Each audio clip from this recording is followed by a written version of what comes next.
Okay, welcome to Point Blank, starring Lee Marvin, an actor you probably never heard of unless you've seen the Chuck Norris movie, The Delta Force. That's where I've seen him the first time. It's a movie from the 80s. It's okay, nothing extraordinary. So here we see our protagonist, Walker, played by Lee Marvin, as he's already in jail, waking up, and now surrounded by a group of people from a flashback. So in this shot, we see a young Walker and his colleague, Mal Reese, played by John Vernon, who are somewhere, I guess, who are actually at a high school reunion or high school party. And our next scene, we are at this helipad, and now Mal Reese just tells Walker that they've made it and they've stolen money.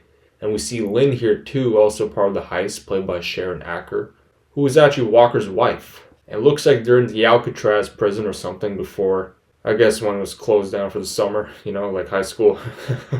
And Mal Reese comes in to shoot Walker.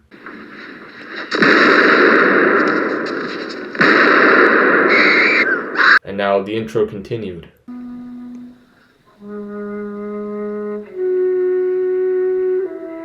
The 1960s wasn't exactly an organized time. Not that exciting as the 70s. But Walker is now trapped and is now rotting here. And it's based off the novel The Hunter and directed by John Boorman. And now we're hearing this woman narrating about the history of Alcatraz as Walker is having a flashback. Since we last saw, Walker was shot and was left dead on the Alcatraz island since he's now teamed up with the police searching on this boat. One cop being Yost, played by Keenan Wynn, who was coming along this adventure with Walker to capture Mal Reese, who was actually Harry McKenna from the 1972 Mechanic. That's where I've seen him the first time as well. So with the money heist from back then and the police wanting Mal Reese, Yost also shows the address belonging to his wife Lynn. And now some over-the-top marching presented by Lee Marvin as he thinks about his wife Lynn, looking hot.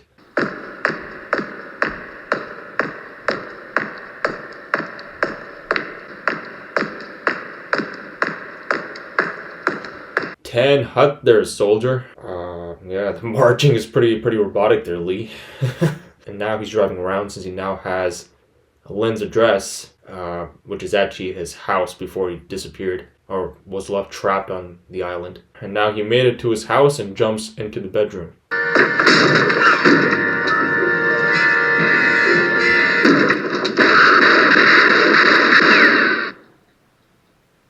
And no one is there as Lynn now tells Walker that Mal Reese left the house 3 months ago. So the house that Mal Reese and Lynn were living in when Walker was trapped there is actually his house. Okay, so you can tell this movie is directly to the point. No sign of Walker, even missing Lynn, and she sounds like a total weirdo here. No, I can't. I never had the courage. And Walker has no first name. I forgot to mention that. And some even more embarrassing things for Walker to know about. Just couldn't make it with you, Walker. With him, it was kind of fun. Sad. And now the two have a flashback on when the two first met. A typical simple love story, and the two were drunk when they met and now diving into the ocean. And straight to Mal Reese as Walker now has a flashback at a high school reunion, the same one we saw in the beginning. So listening to all these flashbacks sounds like Lynn liked Mal more than Walker this entire time. I don't blame Walker. The 60s were far different than what it is today. And now back to Walker taking a nap, having nightmares, and wakes up and sees Lynn sleeping.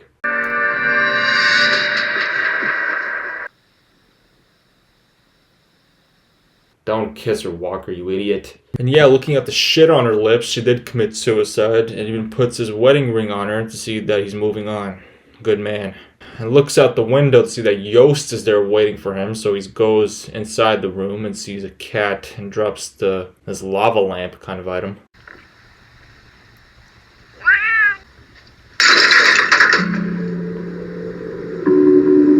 Now Walker sits in the corner and he has some flashbacks, changes his suit, and now this guy with the package walks in and looks at the $1,000 that needs to be delivered every month from Mal Reese that Lynn said before. That's how she's been living so far without paying any bills. Mal Reese has been sending her $1,000 a month so that she can live on her own. And $1,000 a month in a kind of house like that during the 60s, wow, that's pretty good. So now the delivery guy says the package is only made for Miss Walker, so Lynn, and tells him that Big John Stegman will kill him if the package is not given to Lynn directly. Okay, so we are now at a used car dealership as we see John Stegman, played by Michael Strong, or Big John Stegman. Yeah, he's not very big. I don't know why they call him that. Maybe because he owns a car dealership. As he watches this salesman trying to make this woman buy a car, Walker mentions that Mal Reese has sent Walker here. And now Walker gets in the car and takes John Stegman with him and goes for a test drive. Now Walker drives hysterically and speeds up to make Stegman talk. Somebody recommend you? Mal Reese. You, ready to go for a little spin? Now that I mentioned, Lee Marvin does wear nice suits in this movie. He will wear a nice suit with an orange dress shirt later on. Nice stuff. And now he takes him on the highway and instructs the car to make Stegman talk. And even Stegman asks about Lynn's sister, Chris. I know about you, Walker. How's your wife?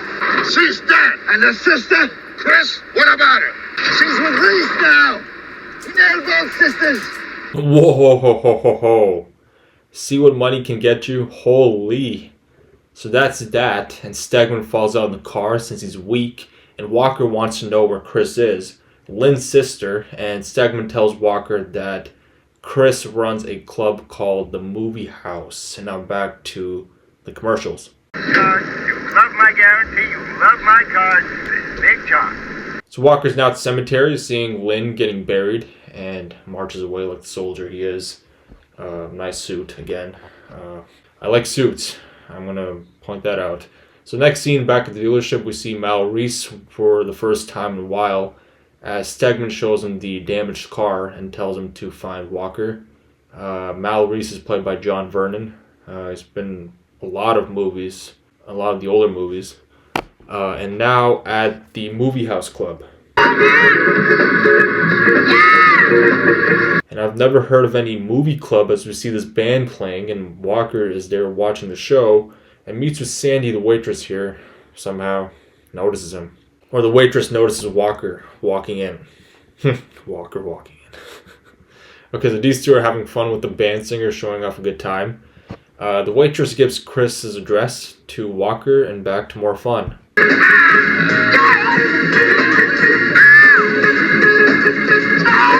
I mean, having this club in real life would be fun, but you don't have any, I guess, good movies to back it up.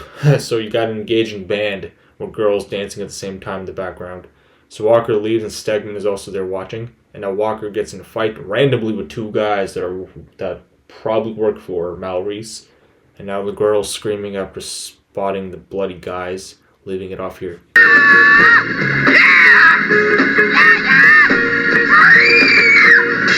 And now Walker is at Chris's house, Lynn's sister, as he wakes her up. Chris is played by Angie Dickinson, overrated actress in many old movies, who's like 93 years old today in 2025. One famous movie I've seen is probably Dressed to Kill from the 80s. Nice movie. Michael Caine. So Walker wants to know where Mal Reese is at and asks her why Chris wants Mal. Apparently both sisters want Mal Reese, but she doesn't want Mal Reese anymore since he killed the movie house's real owner, who Mal Reese was partners with in the past.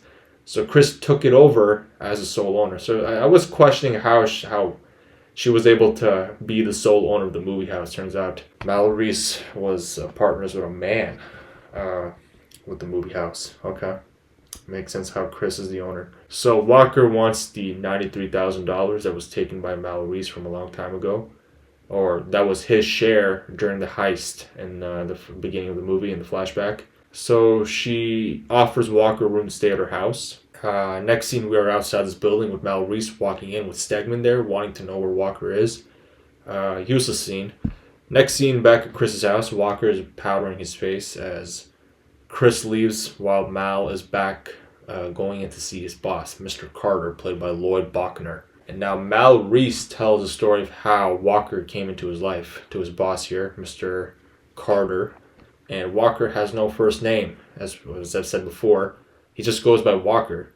And Mal Reese needed the money he stole with Walker to pay back his boss here, Mr. Carter. So now you know why this heist is all about. And now you know why Mal Reese left Walker to rot on Alcatraz Island, and that's how Yost found him. And that's why both sisters wanted Mal Reese, because he had the money. He had all of it. And Mal Reese wants a favor from Mr. Carter here to kill off Walker. Now Walker and Chris start looking for Mal Reese again, as he tells them to look at the Huntley house first, or Chris tells Walker to look at the Huntley house first, which is an apartment complex where Mal Reese lives at. So Walker looks around, searches for Mal.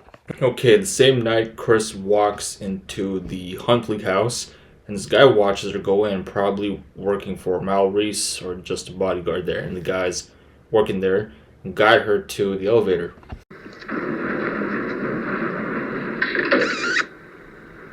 So with Walker watching from the apartment across, with Chris walking in and sees Mal Reese shaving. So it looks like Walker threatened them to shut up. As Chris comes in to play along with Mal Reese and tells her a story how he saw her with her sister Lynn and won her instead. And now for some more comedy. Are these all right? Yeah, that'll do fine. Now tie yourselves up. No, not individually, together. So as Mal unbuttons her dress, he asks about Lynn, but he doesn't know that Lynn is dead. Operator, give me the police. This is an emergency. I'll wait till he answers. Yes, help me, please. Yeah, I'm being attacked. Second floor. Please, for God's sakes, hurry up. Was that all right? That was fine, thank you. And now she takes off her dress and hugs him. And now the guard here, played by Bill Hickman again. He also appears in French Connection, which I did a video on previously, and even Bullet from 1968, which comes out after this year, 1967, to give Mal Reese the clear out call. So Walker now sneaks in, and even at this elevator, Mal Reese already wanted to Chris. So as Mal continues to smash Chris, Walker ties up his guards, and here comes in Walker.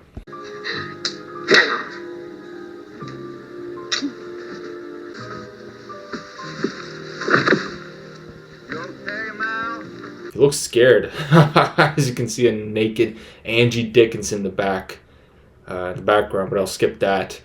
So Walker wants the $93,000, as Mal Reese now mentions the names of the people he works for, and makes up the names Fairfax and Brewster, but we know he works for Mr. Carter, which we already know. So Reese gives a building name where Walker can find this Carter. So now for some flashbacks of the past, and with the now, and Walker pushes Mal Reese and slips off his towel and falls down the building naked. And I'll skip that portion too, and you can watch the end of that.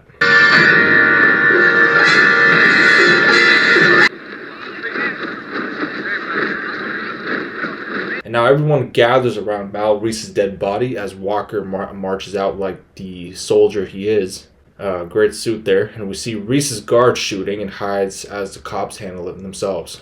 And Yost is there watching Walker sneak past everyone here as Walker gives the money that belonged to Lynn to Chris. Now Walker calls the building for Carter, but Yost knows where Walker can find Carter.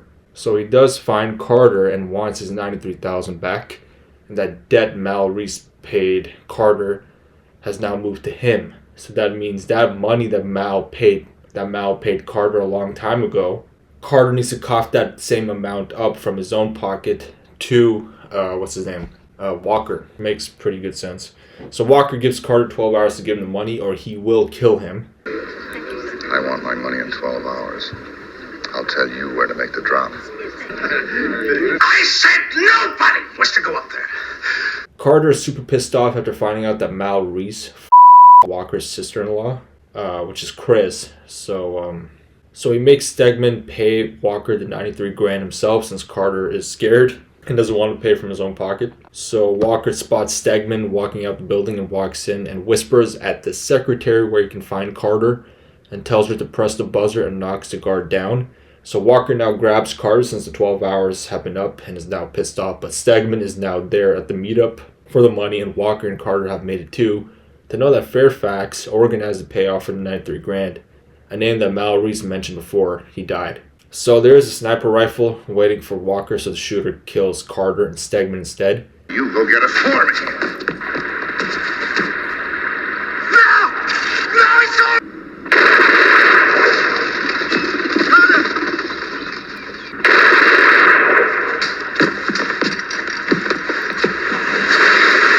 So now the shooter leaves and Walker searches Carter's dead body only to find nothing, and the package that was supposed to have Walker's money is actually paper clippings.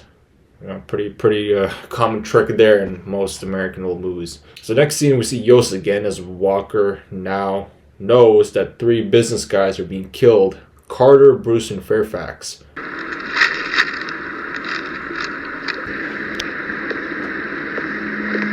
So Carter has been killed, we know that, and now he wants to know where Brewster is, and they are already outside Brewster's house here. Wow. Okay. So Mal Reese wasn't lying about the 3 business guys he was working for. That could give him the money. That could give Walker the 93 grand. So Yost leaves since Walker wants to do this alone, as he now drives in the night, and we see Chris again at her house, all messy, and now they go out to eat as we see this brain dead girl staring.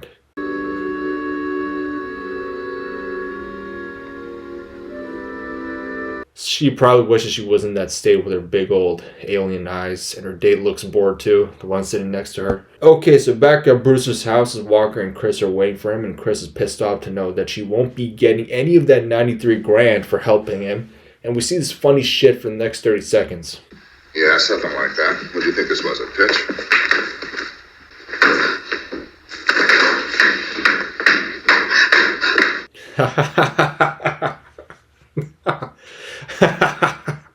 Man, this movie is funny. So Walker watches some TV and hears that Chris turned on all the appliances in the house, and now she's dancing with loud music.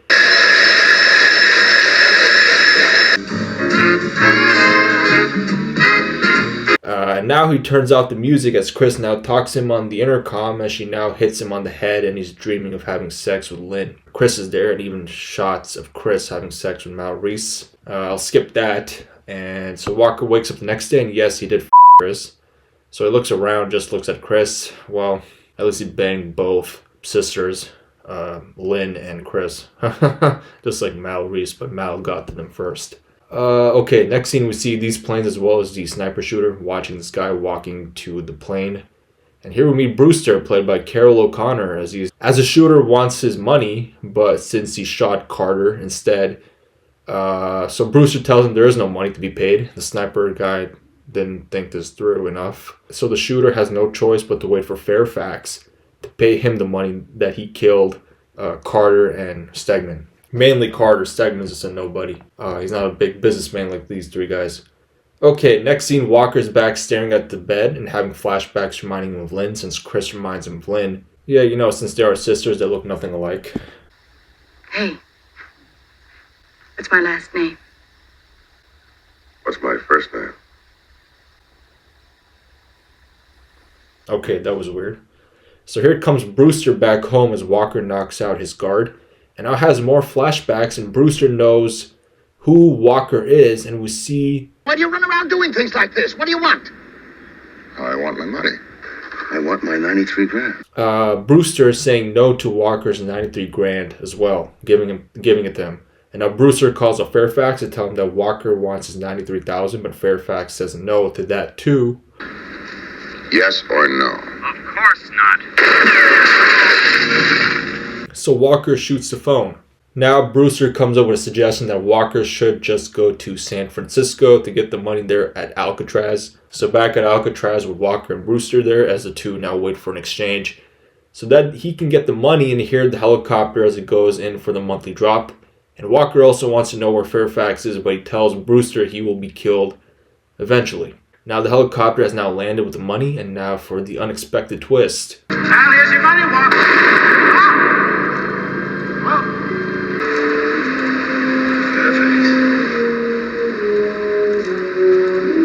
Shocking. Yost is Fairfax.